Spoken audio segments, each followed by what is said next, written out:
সূর্যগ্রহণের রাতেই আকাশ জুড়ে দেখা মিলতে পারে শত শত উল্কার। আগামী বুধবার রাত থেকে বৃহস্পতিবার সকাল পর্যন্ত চলবে বছরের অন্যতম আকর্ষণীয় পারসিড উল্কাবৃষ্টির চূড়ান্ত পর্যায়। আকাশ পরিষ্কার থাকলে ঘন্টায় 50 থেকে 100টি পর্যন্ত উল্কা দেখা যেতে পারে বলে জানিয়েছে নাসা। শুধু উল্কাবৃষ্টিই নয়, একই সময়ে স্পেন, আইসল্যান্ড ও গ্রিনল্যান্ড থেকে দেখা যাবে পূর্ণগ্রাস সূর্যগ্রহণ। এর পাশাপাশি আকাশে দেখা মিলবে 6টি গ্রহের অদ্ভুত সারিবদ্ধ দৃশ্য। আর সূর্যগ্রহণের ঠিক পরেই জ্বলন্ত উল্কাগুলো সবচেয়ে ভালোভাবে দেখা যাবে।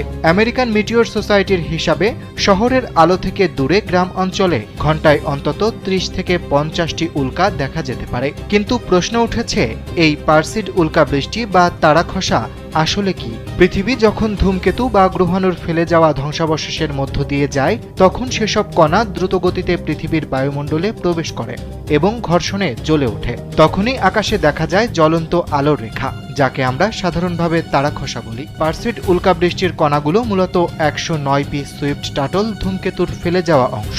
এই ধূমকেতু প্রতি 133 বছরে একবার সূর্যকে প্রদক্ষিণ করে। 2125 সালের আগে এটি আর ফিরে আসবে না। আর 2000 বছরেরও বেশি সময় ধরে মানুষ পারসিড উল্কাবৃষ্টি দেখে আসছে।